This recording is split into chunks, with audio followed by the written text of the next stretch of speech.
Friends, teachers day চলে গেছে অনেক দিন আগে, তোমরা তো জানো। কিন্তু সায়েন্স গ্রুপের খাওয়া দাওয়াটা আজকে ছিল। সায়েন্স ব্যাচ থেকে আমার ছেলে, ওটা ছিল আর্টস ব্যাচের বাংলার।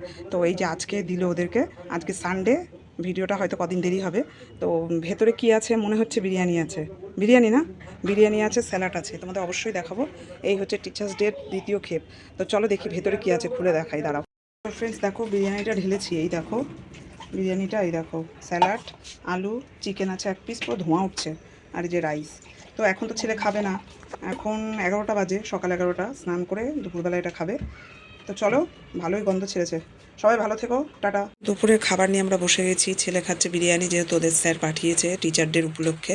আর বাইরে মুষলধারে বৃষ্টি হচ্ছে, তার সাথে বিরিয়ানি হেভি, তাই না? তা ছেলেকে বললাম, বিরিয়ানিটা কেমন হয়েছে বাবু? ও মাথা নেড়ে বললো, মা বিরিয়ানিটা খুব ভালো হয়েছে। এরপর স্যারকেও জানাতে হবে, স্যার বলে দিয়েছেন বিরিয়ানিটা কেমন হয়েছে টেস্ট আমাকে অবশ্যই জানাবে। তো যাই হোক, এগুলো খুবই ভালো লাগে। আমাদের সময় তো এসব ছিলই না, টিচার ডে এত সুন্দর করে পালন করা, ওদের সময় হয়। তো ভিডিওটা কেমন লাগলো তোমরা জানিও। সবাই ভালো থেকো, সুস্থ থেকো, টাটা বন্ধুরা।